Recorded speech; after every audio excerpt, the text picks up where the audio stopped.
and actually one of them joined us last year and is so excited to have you back, Avra. Avra Van Der Zee, the CEO of Elemental Accelerator in the climate tech space, one of the major players really supporting startups. So really excited to have you back. If you're early stage startup or kind of ready to pilot your solutions, you should definitely check out Elemental. It's a great organization and is one of the most supportive players for startups out there. So welcome, Avra. Thanks for joining. And we got Tara Phum, the CEO of Numina, joining the fireside chat with Avra. And I'll hand over to you very shortly to showcase some examples and case studies from your work on how to actually bring about this public-private sector collaboration. A lot of what Elemental does is actually about making real-world projects happen, very often with public involvement. So I'm handing over to both of you to kick off the session and excited to listen in.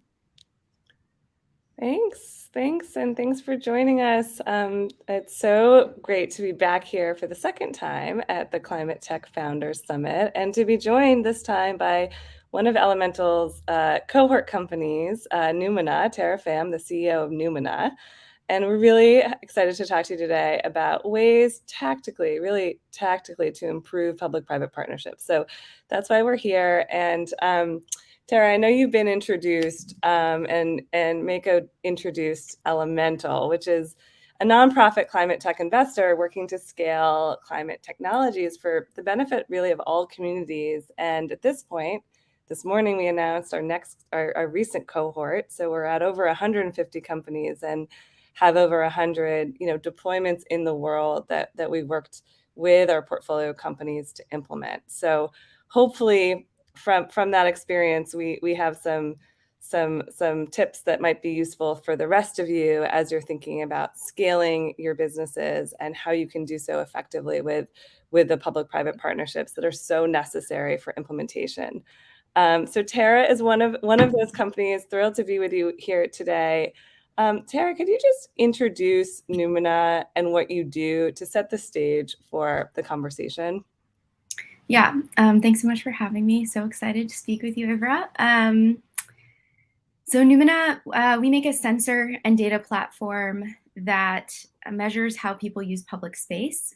We're an AI company that prioritizes privacy in making our own sensor that uses computer vision, so camera as a sensor, to detect how people, bicycles, and different types of vehicles move in streets, parks, plazas, and we turn the anonymous data our sensor collects into analytics for urban planners, generally who are trying to design more walkable and bikeable streets. You can kind of think of it as, traffic sensors that have for a long time only counted cars, enabling, urban planners only to design for cars. We're kind of flipping that on its head and accounting for everyone so that planners can actually design for everyone. And I think we are speaking today because our sensors usually mount to city infrastructure. So often to city light poles. We're often selling to cities as our customer. And mounting to light poles means that, and measuring the public realm in general, means we can't ignore public sector in our work. And so, we work today in more than 35 cities around the world doing this work. And not one of them has really been like a copy and paste, rinse and repeat, experience. So every single project sort of seems like its own snowflake. And there's a lot of practices that we've learned actually in our work with Elemental especially that have helped us streamline that as much as possible.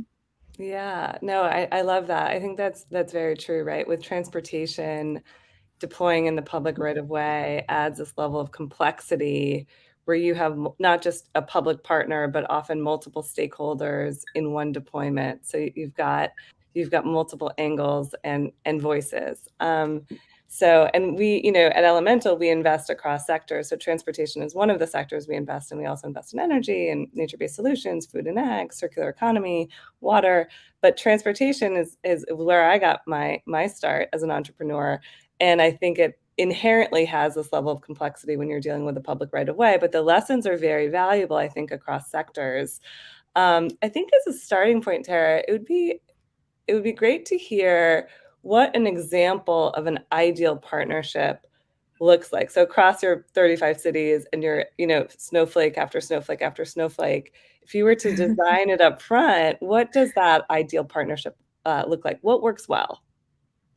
So I think when you're working in the public realm and with governments in general, one of the first challenges is that your user is not your buyer and is not your ultimate beneficiary. So in our case, our users are urban planners.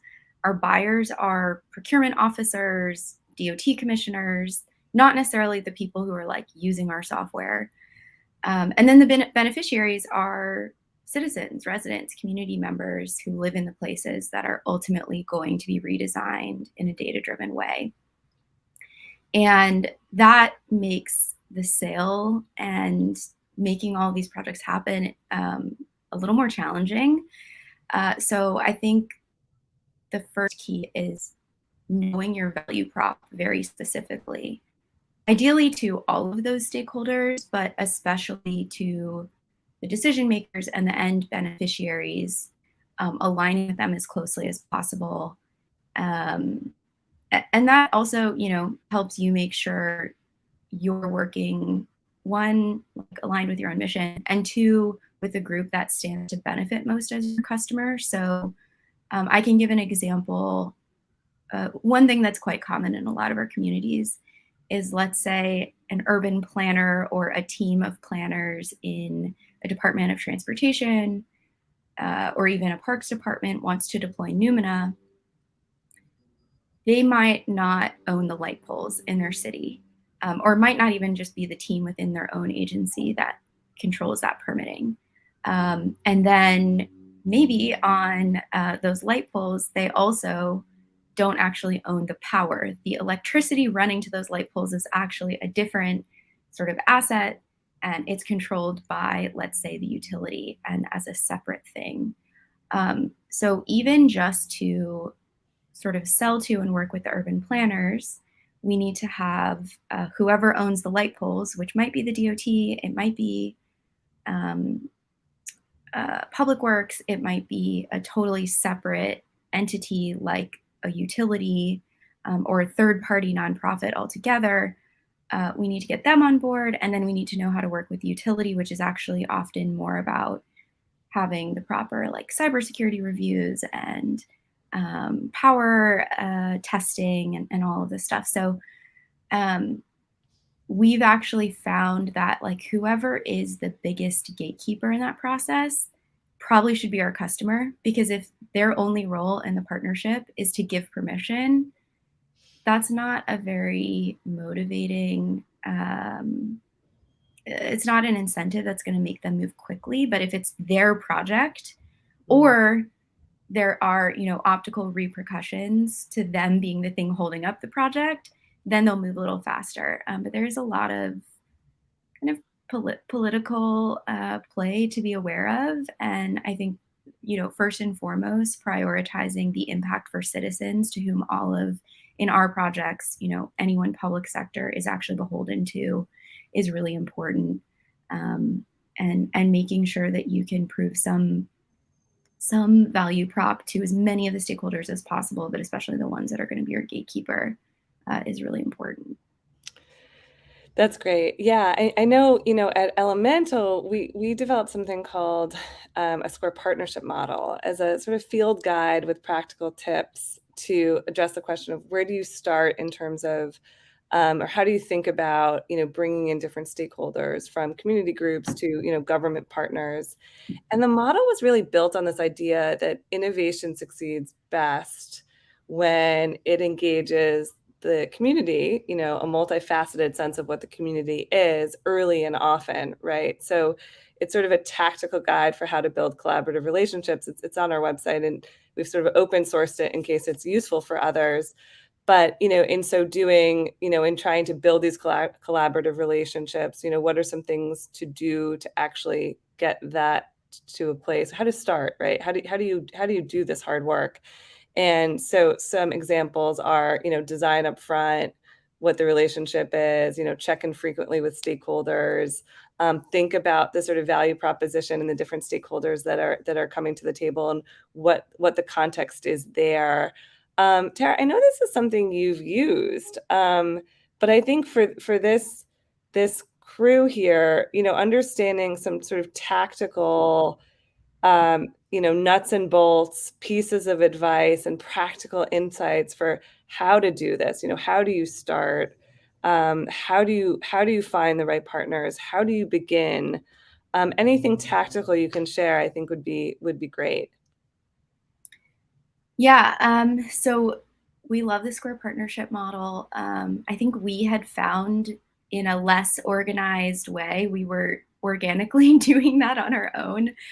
It's called a Square partnership model because there are 4 stakeholders. So there's kind of 4 corners to this model. You as the innovator, and then you have your funder, which in our case, for a couple of projects has been Elemental. And then you have your actual customer and your community partners. And I will go back to like the community partners being really critical there. One of our values as a company, or kind of part of our ethos, is that locals are the experts in their own places. And so inherently, if you're a company like us, well, really in all climate work, I mean, it really starts at a community level. You can have a global impact, but it doesn't matter if you're like deploying satellites into space. Where you deploy from and where you are measuring are part of that process. In our case, because we deploy physical infrastructure in cities, actually locals have a lot more leverage with their policymakers than we do. They have a lot more context about what the data should be used for. And so I think the thing that it was new to institutionalize for us via documents and this partnership model, and that a lot of companies don't do that they should, is bring in those community partners. So for example, in most of our projects, we work with a local planning firm.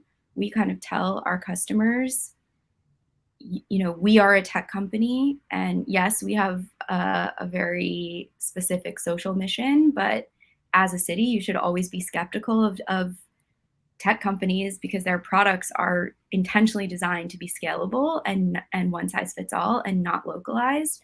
So we kind of are very assertive in telling cities that, one, because I think when we're honest about that, they trust us a little bit more, and two, it empowers us to say, this is why we're bringing in a local partner.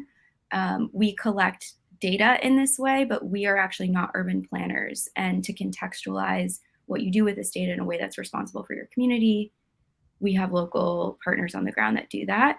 And then also, actual community groups that are typically nonprofits or NGOs or advocacy groups that are used to translating data and working with specific communities, communicating that out to them. So I think that's a really valuable part of the Square partnership model. I think specifically like a few, one thing you referred to that's really important is documentation. So I've found it's incredibly helpful to set expectations in writing from the beginning with every single one of the partners, including the community partners. I think that's something that, again, was like sort of newly institutionalized for us. Is often you work with community partners and it's kind of informal, or they might have a very different governance structure than the rest of your partners. And just even bullet point writing out some things on a single page in the most informal way, and having that kind of signed and agreed to from the beginning, and each group saying, hey, we're going to commit this head count or these exact staff members and these resources, is really helpful. And then I actually like to kind of get things in writing and sign sort of frequently through the process as well. So you're kind of creating official checkpoints that you don't want to feel heavy, but at the end of the day, they actually do kind of build in some inertia with your project to move forward, and you don't accidentally start getting misaligned along the way. So yeah, putting things in writing, not in legalese. I should clarify, like in writing, so they're shared expectations, but not in ways that are kind of scary and require like lawyers to review, but just that are like, hey, we're agreeing that we share these values and these intentions, is really, really valuable. Yeah, I think you flag a challenge, right? That misalignment, it's sort of the potential for misalignment sort of is lurking. So this is sort of some tactical tips to think about how to continually, realign. I think one of the other challenges that I've seen is, well, first of all, government is complex. So when you talk about a public partnership, you might have government as a buyer, you might have, government as a permitting entity, you might have government as, regulatory tailwinds, lifting off your business for scale, and vice versa. It might be some major, regulatory blockers that make scaling challenging. And so I think it's always good to be mindful of the different ways the sort of public side of the partnership, the government side of the partnership can play in. And it's certainly not, monolithic. I would love to hear from you about when you've seen things that don't work well, because certainly, in my own experience, as an entrepreneur, things do go wrong. Not every partner is the same. And sometimes it's not a partnership, it's an impediment. And sometimes it's a major partnership that is an accelerant. But so we see different shades, and I think it's important to acknowledge that. So I would love to hear from you about, like, what do you do when it doesn't work well? When have things gone wrong for you? And maybe in an anonymized example, so you're not calling out a particular city, or what are some tips to sort of address those challenges and obstacles? Yeah, I think first and foremost, resilience is key. A lot can go wrong, and if you're in an innovation space, like a relatively small company or, new to your industry, you really don't have the, you don't overrule a government. In our case, like when we're working with government. So you need to play nice. And I sort of think of it as like you're trail running a marathon. So you need to be able to like be nimble, bounce around, be able to pop back up when you fall, and do that for 26 plus miles. So just being resilient and also diversifying your efforts. So that can mean both at sort of the project and sales level. Don't be relying only on one government project and have all your eggs in that basket, because at the end of the day, you don't control their timeline. So just as a company, like, you need to have multiple irons in the fire and be able to survive if one of these things doesn't go through. That's just the honest truth. The other thing I would say is work really collaboratively. I think it's sort of easy in these hyper political environments to want to like go above someone or try to go through someone really aggressively. Because the processes can be super cumbersome. But I've found that in a lot of these, especially government spaces where there are a lot of people who are kind of lifers on staff or, hold a bunch of institutional knowledge in their organizations, these are people you will have to work with again. And they're not going to like it if their last experience with you was not collaborative. And they also know a lot of people. I think when you work in these niche, sort of like high legacy, super regulated environments, that's governments, it's utilities, they don't compete with their peers. They are actually working with their peers across cities. They talk. And so don't make enemies, make them referrals. I think, one of the hardest things to do is navigate these bureaucracies with a smile. But if you can do that, actually the people that want to procure you know that these procurements are really difficult, and they respect it a lot. And yeah, just like, honesty and integrity, like in any work, is really important. And I would say, like, acutely, probably the thing we've seen go wrong the most is letting someone else sell your product. I think everything is about setting expectations, and especially if you have something that's highly differentiated and new in the market, working with resellers is really hard because they're going to set a different expectation than you will, and they often don't have to live with the consequences. They, ink the deal and then they go away. But you're actually building relationships that, especially in a lot of these spaces too, I think in the last panel, they were talking about how pilots are so common. Like, so much of this work is land and expand strategy. So you really want the land to be sticky and to own that relationship to expand it. I will say, I think the things that have been most challenging is when we work with third parties that don't actually understand how our product works, and, all the nuances of the technology, because it leads to, like, the wrong expectations being set with the customer. Yeah, and I think that's such a great point. And I think it sort of brings up sort of two related questions, right? Which is, like, sort of for the climate leaders in the audience here, helping you all see around corners. So I think there's sort of two risks, right? One risk is or challenges. One challenge is, and this is a question from the audience, from saying your name right, Emiola, what kind of tools to identify community members and local partners early?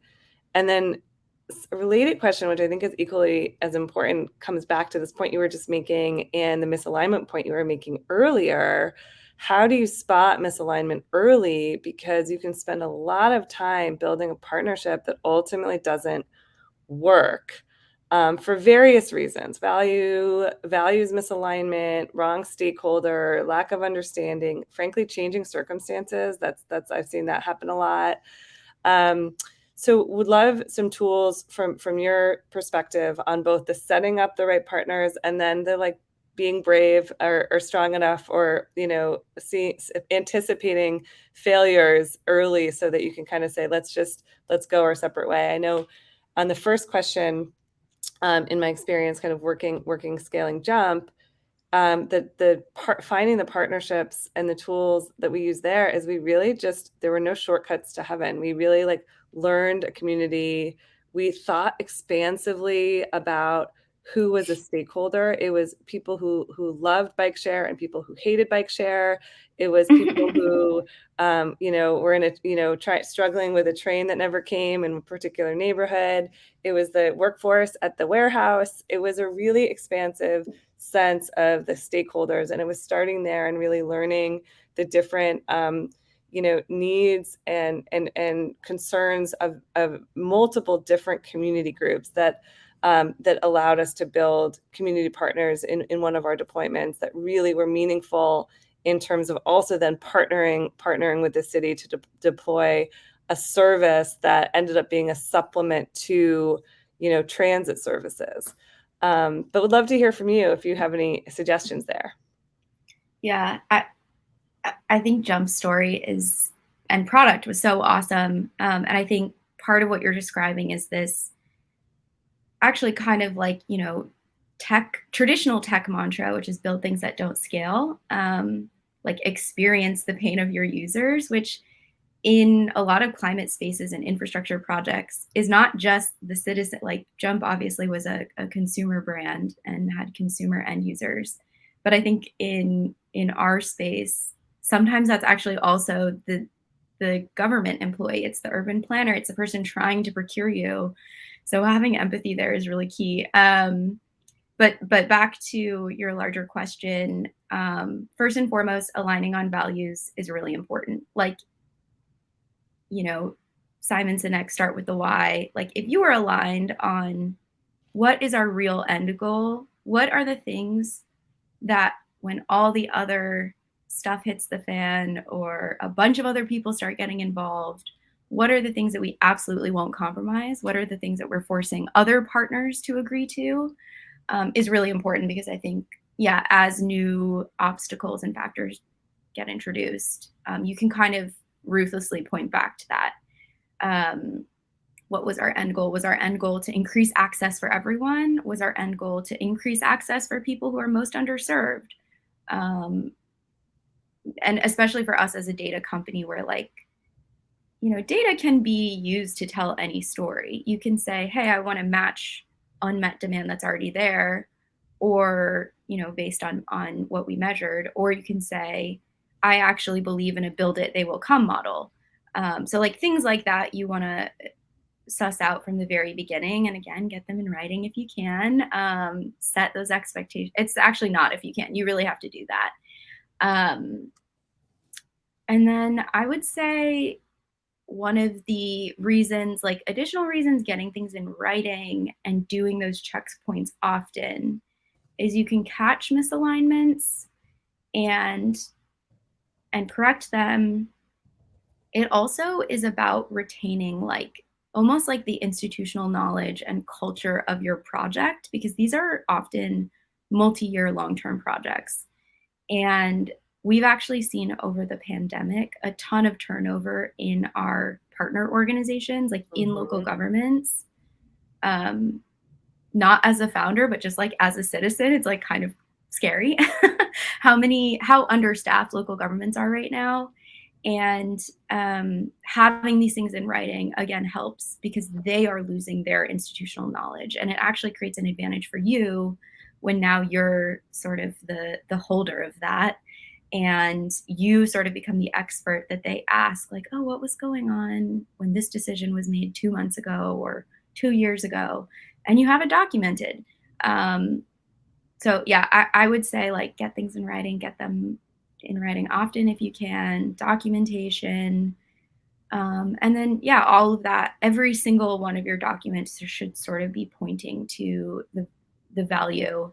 And one other tool I'll sort of cynically offer this audience is optics are really important in public sector projects. So like in the way that Amazon writes press releases, before they even develop the product, what do we want the end result to be? You kind of want to be thinking like that with these projects.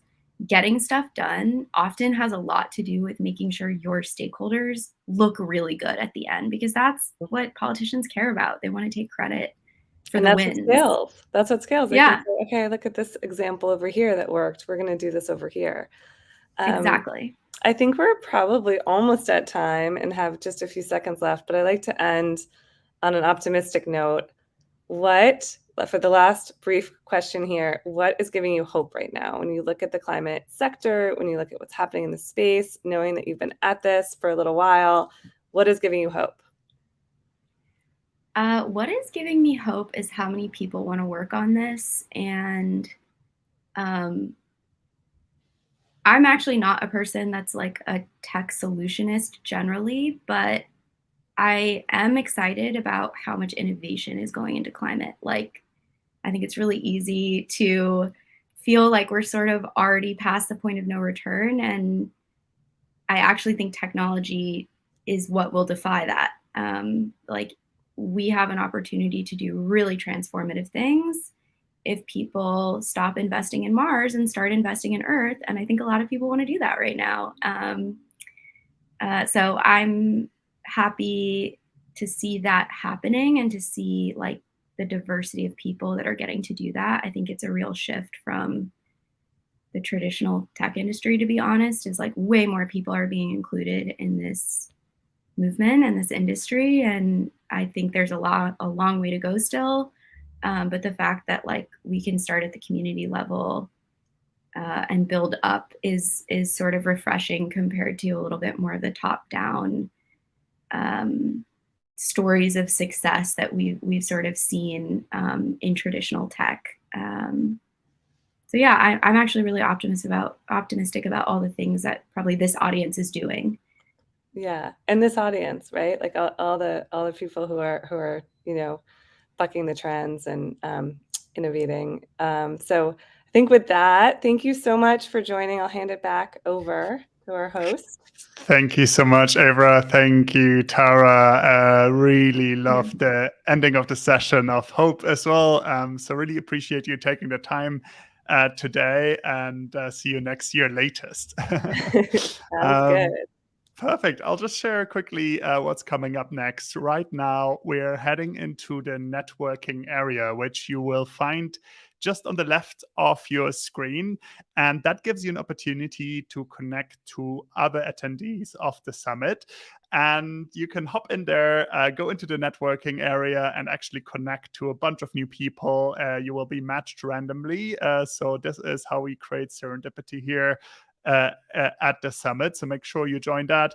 The meetings are up to 15 minutes, but you can keep them shorter to meet more people.